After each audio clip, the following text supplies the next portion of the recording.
Hi, my name's Jade.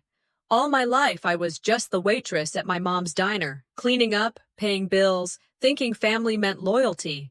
But at my own mother's memorial, while my sister held the so-called priceless house deed and my parents whispered I'd never get a dime, I found out the paper was forged.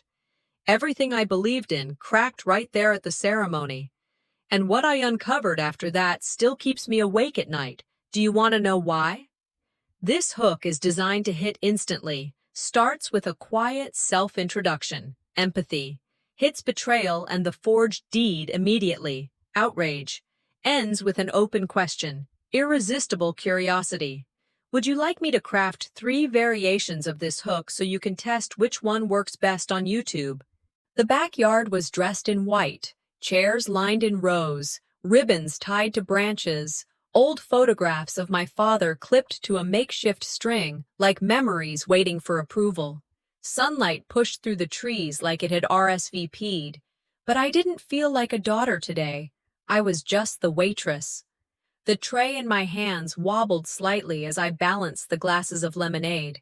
My brother Tanner nodded at me without a word. Darla, always polished, raised her glass like I was part of the furniture.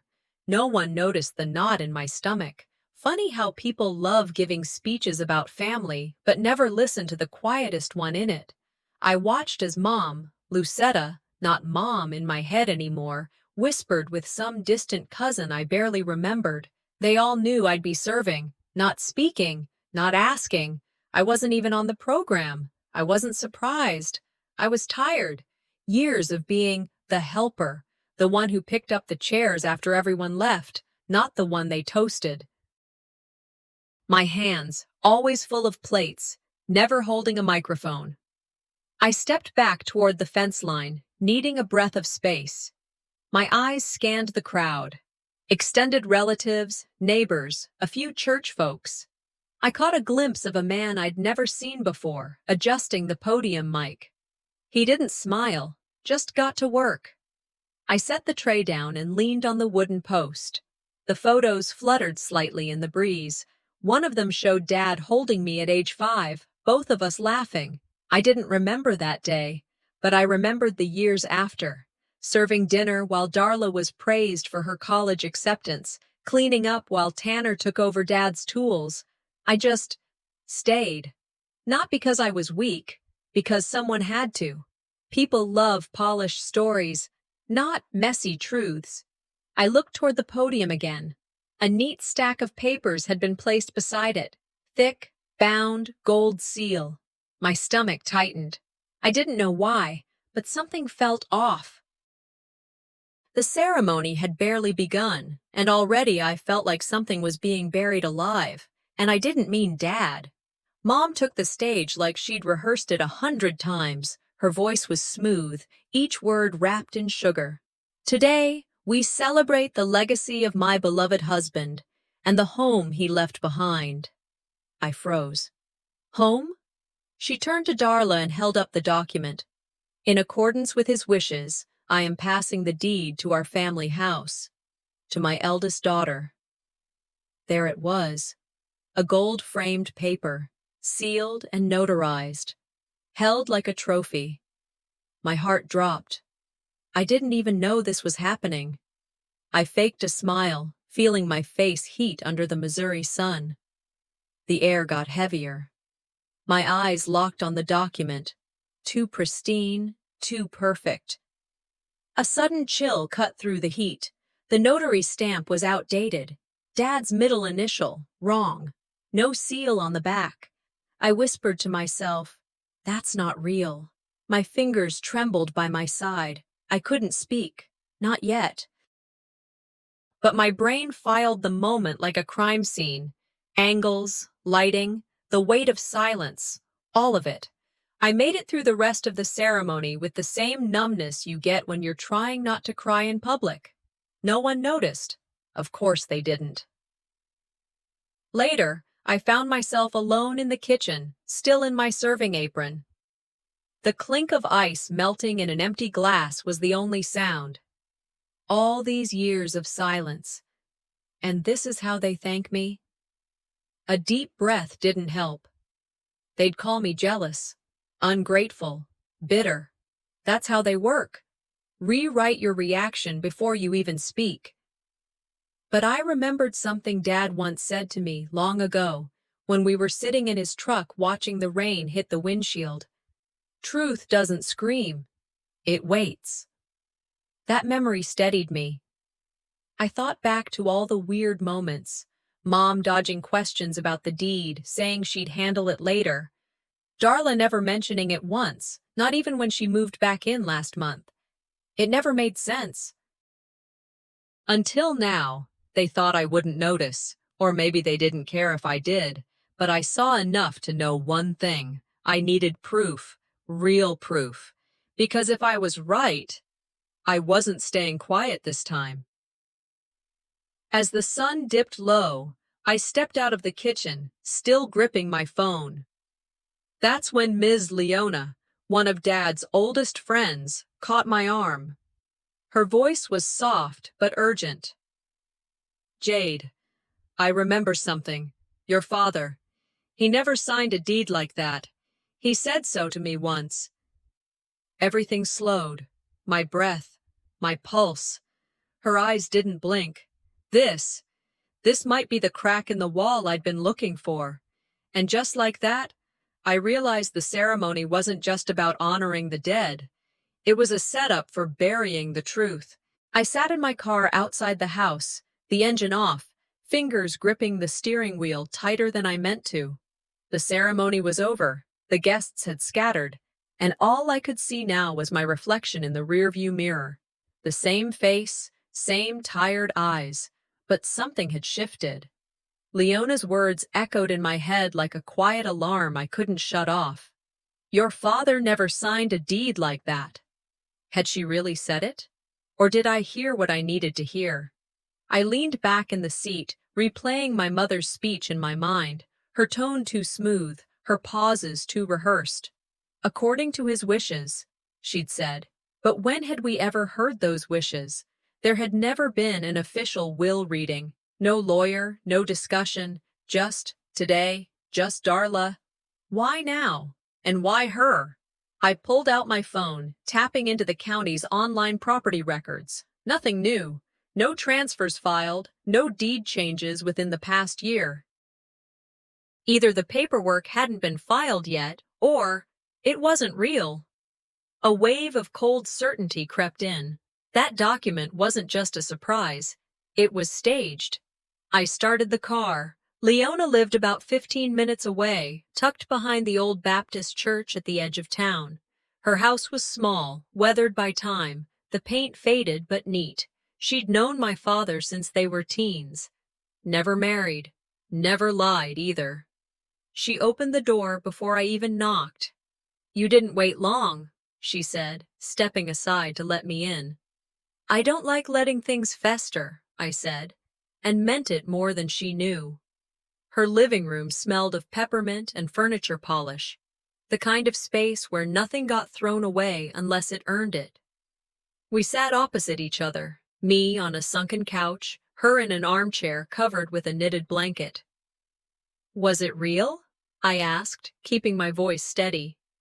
She looked at her hands. Depends what you mean by real. I waited. Leona took a breath. Your father told me once, maybe 6 months before he passed, that Lucetta was pushing him to sign something, said it didn't sit right, called it cleaner than it ought to be.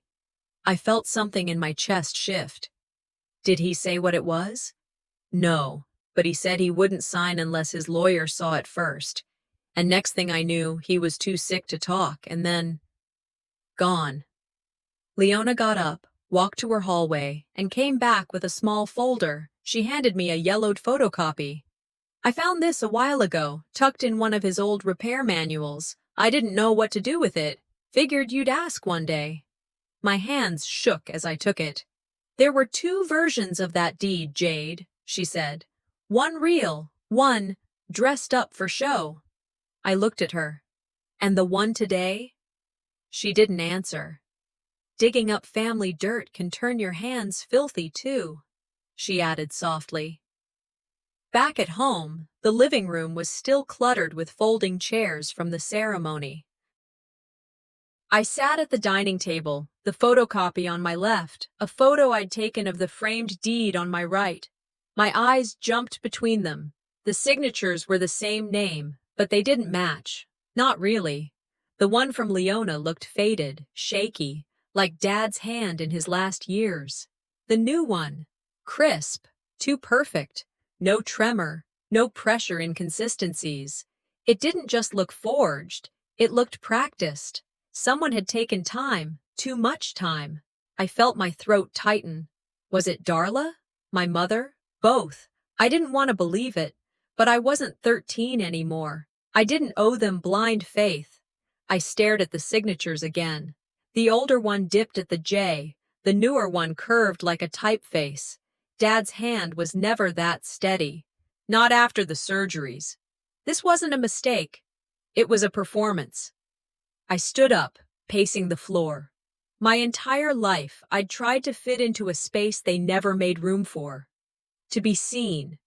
And when I wasn't, I told myself it was okay. That quiet loyalty mattered more than loud attention. But maybe I'd been wrong. I remembered the times Mom changed the subject when the house came up. The quick glances between her and Darla. Tanner never spoke of it at all. Maybe because he didn't know, or maybe because he didn't care. And now here I was, staring at evidence they didn't think I'd notice. I thought about calling Dad's old lawyer, but if I reached out too soon, it might set off alarms. Darla wasn't stupid, neither was Lucetta. I've been quiet for decades, I whispered, gripping the table's edge. Maybe it's time to speak fluent truth. Later that night, I went to retrieve a notepad from the old desk drawer in my bedroom. I pulled too hard, and the bottom drawer jolted open. A folded envelope slipped out and landed at my feet. It was yellowed, the ink faded but unmistakable. My name, in my father's handwriting. The date was scrawled in the corner, 1 month before he passed. I held it like it might break. Unsealed, untouched. My breath caught. I didn't open it, not yet. I placed it under my pillow like something sacred. If this letter held what I thought it did. Tomorrow, the ground beneath our family shifts. I unlocked the front door more quietly than usual, the halls of our home holding their portraits like silent judges. I drifted past Dad's picture, him smiling, arms wide, and my heart dipped. Leona's words and that photocopy rattled in my head. The framed deed sitting in the living room now seemed like a weight on my chest, a symbol pressed in gold. They made a show of legacy, but I knew better. Tonight, I would dig where sunlight couldn't reach. I set down my purse, pausing at the edge of the stairs. My phone buzzed, a message from Byron asking if I was all right, but I ignored it. I needed to move before doubt ate me whole. I grabbed my jacket, slipped out into the twilight. The county clerk's building sat faintly lit. I parked, walked through the shadowed lot, and pushed inside. The elderly clerk, Mr. Hemphill, greeted me by name. He didn't glare or question me, just asked, "What records?" I asked for deed history, 2002 to 2005, including any revisions. He handed me microfilm reels and ledgers. "Old records," he said.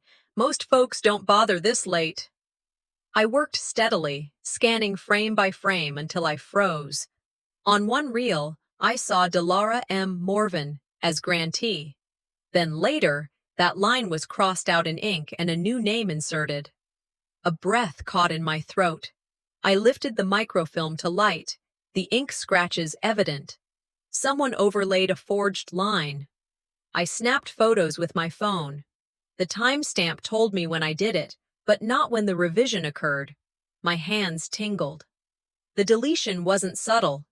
A revised 2022 stamp sat just beside the original entry. After Dad died. Too convenient. My father's handwriting in his last years was unsteady. This entry was too clean, too confident. I slammed the drawer shut. They rewrote history like it was a script. A memory stabbed me. Dad telling me late one night that papers are only as strong as who believes them. He said it quietly, like a warning, not to me alone, but for us all. At the time, I laughed it off as his habit of sounding poetic. Now I wondered if he foresaw this betrayal, this theft from the man I loved most. Walking outside under a single lamp, I clicked record on my phone. To whoever rewrote our story, I see you. I won't bow to your version of truth. My voice trembled but held firm. I glanced up at the windows of my childhood home, silent sentinels. Somewhere inside, someone watched me. The night wind whispered a warning. Returning to the house, the mailbox, a flimsy metal slit, had been pushed open. I knelt and saw an envelope with my name, written in Mom's handwriting, sealed. My pulse raced. I dragged it inside carefully. In my trembling hand, the envelope waited. But what if opening it is walking into a trap? The house was still, too still. I stepped inside, closed the door behind me, and stared down at the envelope in my hand like it had a pulse of its own. I didn't rush. I walked to the kitchen, placed it on the table, then sat down across from it. The silence pressed in around me. Part of me wanted to burn it. The other part needed whatever was inside more than air. My fingers hovered, then tore it open. Inside wasn't a letter from my mother like I feared. It was a note from Leona. Her handwriting was unmistakable. She'd written, "He told me not to trust unsigned papers, told me to tell you if anything ever looked too clean." I read it twice, then a third time. My chest ached. It wasn't just about the papers anymore. It was about trust, memory, the way people rewrite a person after they're gone. I stared at the kitchen wall, where a photo of Dad hung next to my graduation picture, same smile on both. I made a decision. Tomorrow, I'd find Leona's old letters. I needed to know if she'd been guarding the truth all this time. And just like that, I remembered. Back in 2003, I was maybe 12. Dad called me into the living room when Mom was out grocery shopping. I thought I'd done something wrong. He sat on the couch, elbows on knees, voice low like he was giving a eulogy. "There's a draft deed," he said. "It might change. You don't need to understand it now. Just remember I said it." He didn't meet my eyes. His hands trembled as he tucked something into a manila folder. He didn't even lock it up, just slid it beneath the couch cushion. "Don't tell your mother," he whispered. "Not yet." That moment had buried itself in me like a pebble in a shoe, always there, always rubbing. I didn't speak of it again. Until now. The next morning, I rifled through the storage chest in the hallway closet, the one I swore I'd toss a decade ago. Inside, under old recipe books and church bulletins, was a dusty cardboard box. I pulled it out, sat on the floor, and lifted the lid. Leona's letters, dozens of them. Some yellowed, some barely opened. I read them slowly, taking photos as I went. "You know your father didn't believe in contracts," one said. "He told me once, if something ever happened, you might need help. I kept a copy, just in case." One mentioned a safe deposit box, said the key was with someone who didn't even know they had it. My throat tightened. Was it me? Line after line pointed to things unsaid, not because of fear, but because of timing. Leona had been holding more than secrets. She'd been holding a net in case I fell. She just never told me how far the drop would be. I sat back against the wall, letters spread around me like fallen leaves. I didn't want to violate Leona's trust. But this wasn't just about curiosity. This was about my name, my place, my father's legacy. And if people were rewriting that history with cleaner ink and false seals, I couldn't just sit back. I grabbed my bag, packed the letters carefully, and made a mental note. Tomorrow, I'd visit the bank. First thing, the sun had dipped by the time I stepped out to get the mail. The porch creaked under my feet. I bent down, expecting circulars and political ads. Instead, I saw a plain envelope. No stamp, no sender, just my name.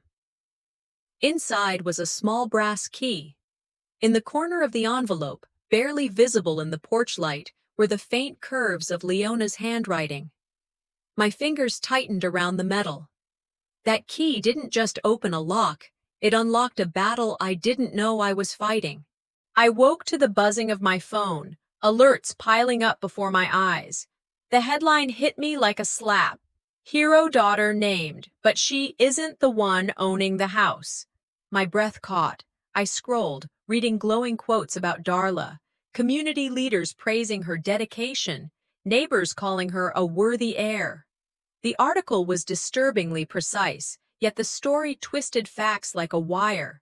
They made me vanish before I could even speak. I stared at the screen. They erased me, I whispered to the empty room. My fingers trembled as I forwarded the link to Leona. She'd been my only ally so far. She needed to see this. I grabbed my jacket. I wasn't going to let them spin lies unchallenged.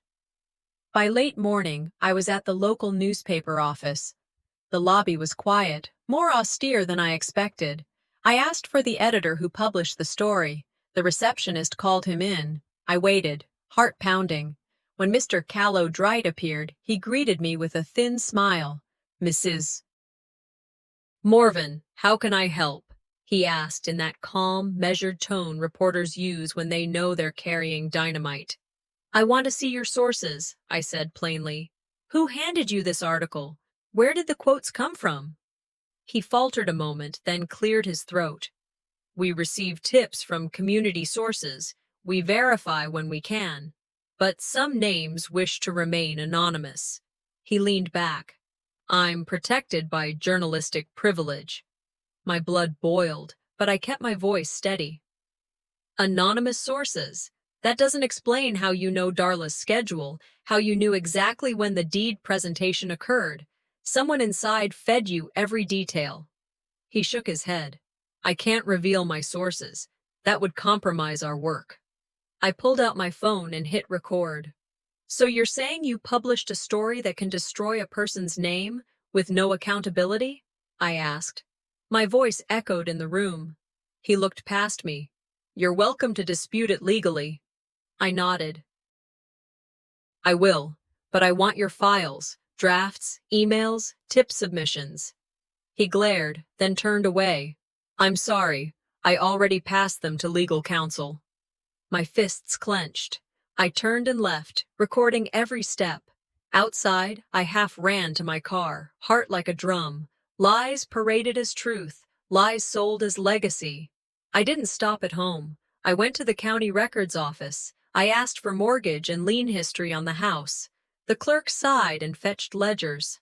My eyes scanned lines until I nearly dropped.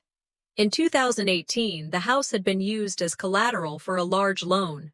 That was news to me. Even more news, multiple late payment notes corresponded with legal disputes in the family.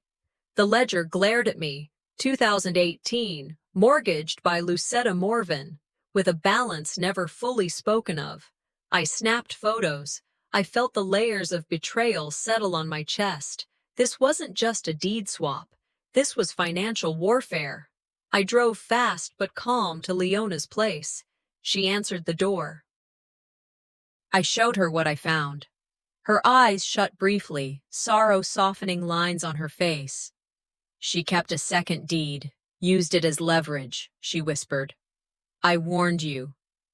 Byron pulled up behind my car before I could knock on her door again. He climbed out, anxious. I handed him the photos.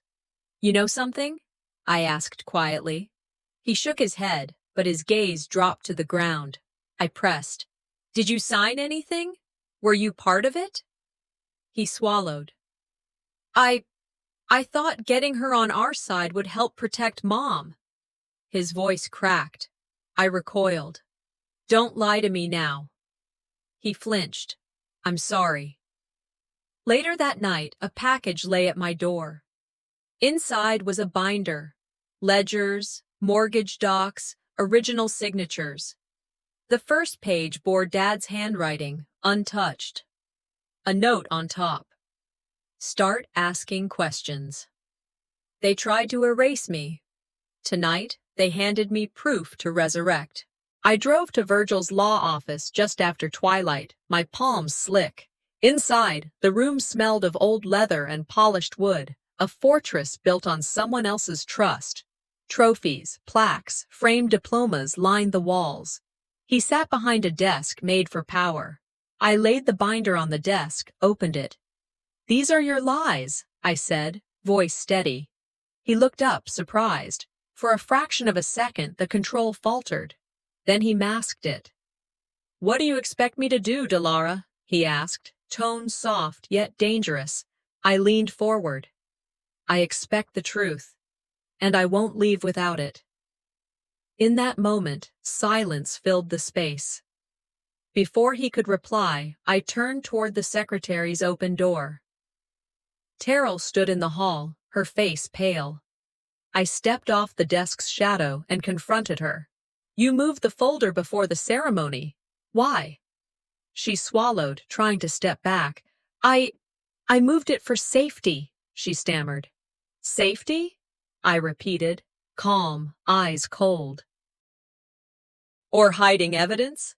She trembled.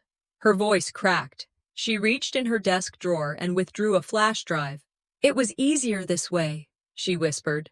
Virgil rose from his chair. His composure cracked. The power, just moments earlier his domain, shifted.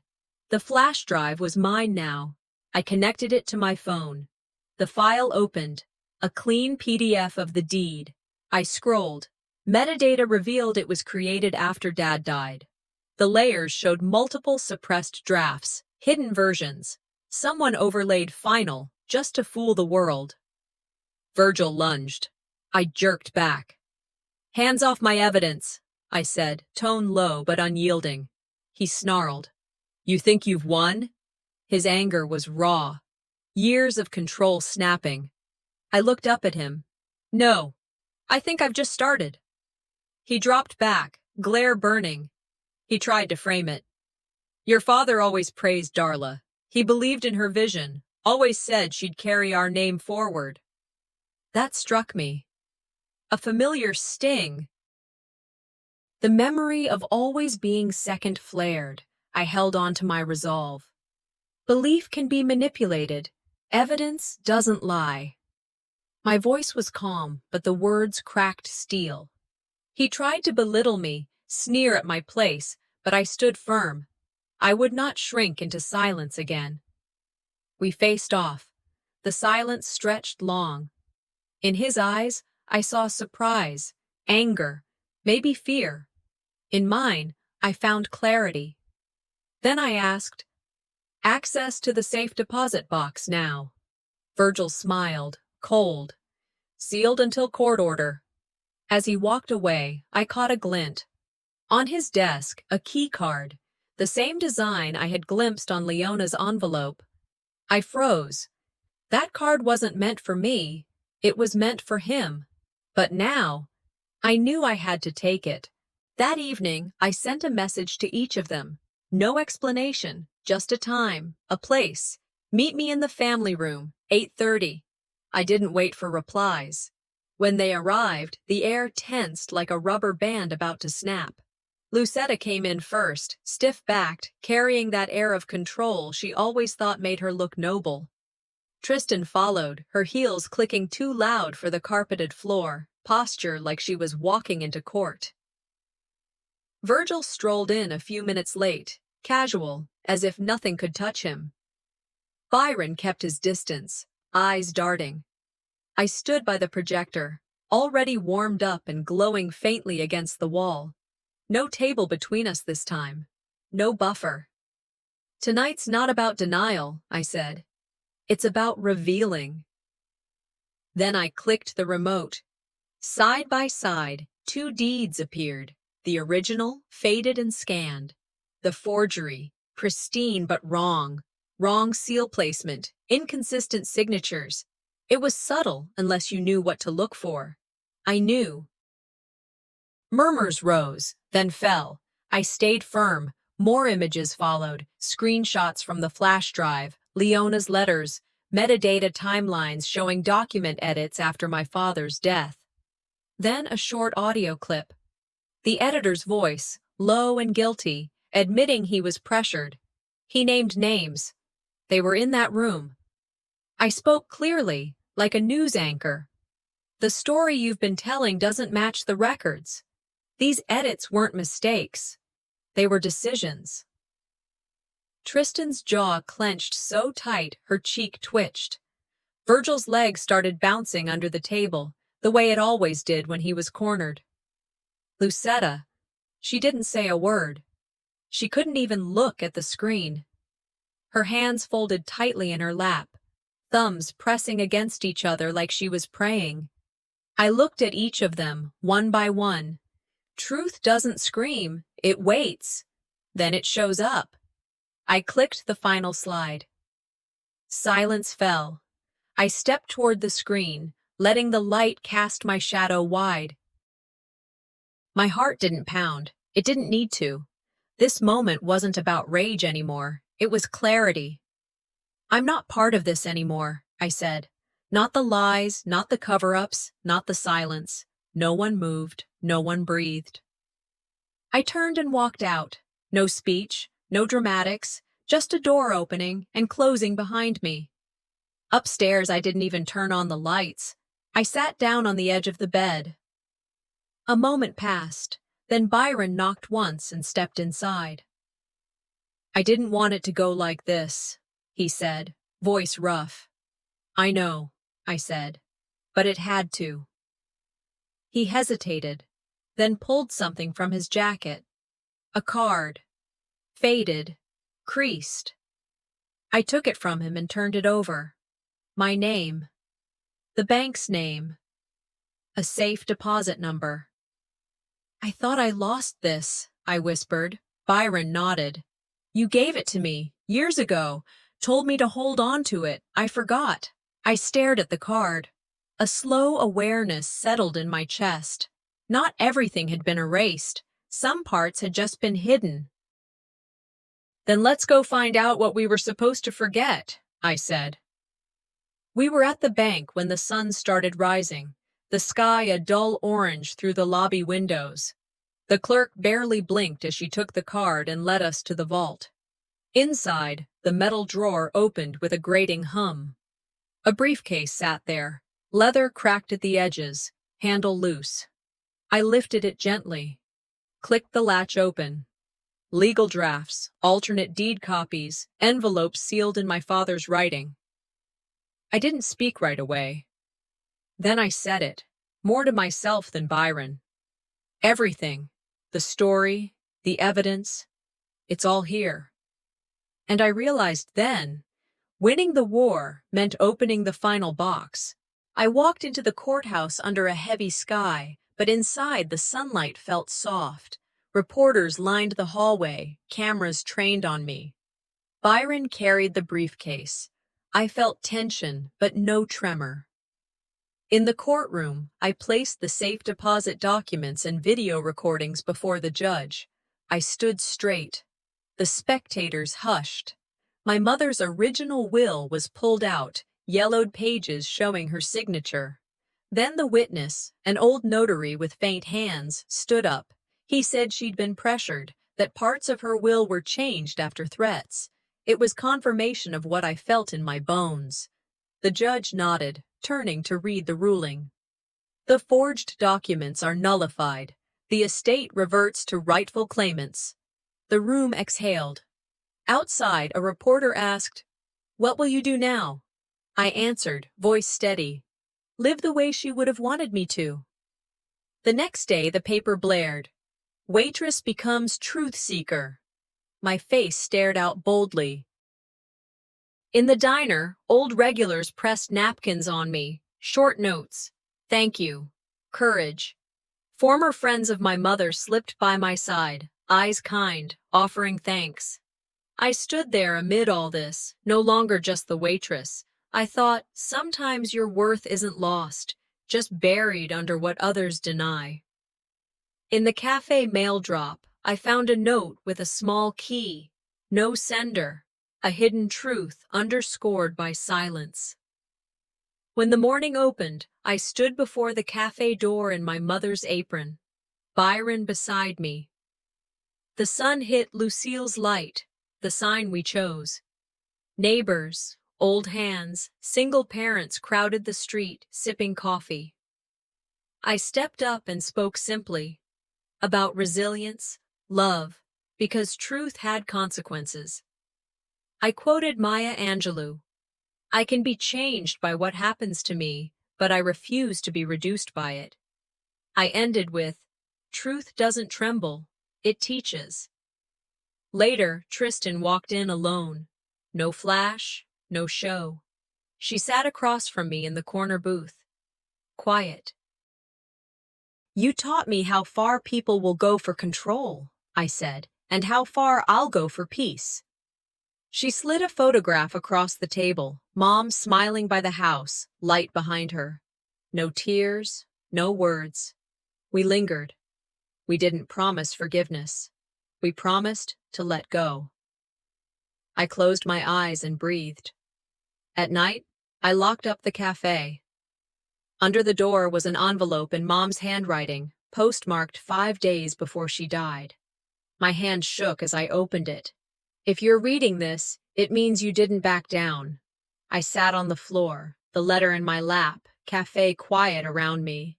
And now, my girl, there's one more truth you must uncover.